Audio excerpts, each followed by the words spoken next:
কালো মানুষের মনে মনে কত আফসোস, আল্লাহ আমার বানাইলেন কালো। ওই কালো মানুষটা যদি মন খারাপ হয়, মাঝে মধ্যে বেলালের ইতিহাস শুনবেন। বেলাল কিন্তু সাধারণ কোনো কালো ছিল না, হাফসি ছিল। খালা কি অস্তের খালা, হাসি দিলে শুধু দাঁত দেখা যাইত।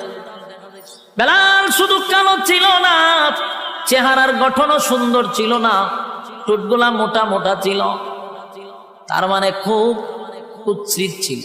কিন্তু সেই বেলালের কত দাম জাননি? নবী মেরাজে গিয়া কয়, বেলাল রে, আমি তোর পায়ের আওয়াজ জান্নাতে পাইছি। বেলালের এত দাম, এত দাম, এত দাম। যুবক ভাই, হাবশি বেলালের এত দাম, কিন্তু কালো ছিল, কালো ছিল।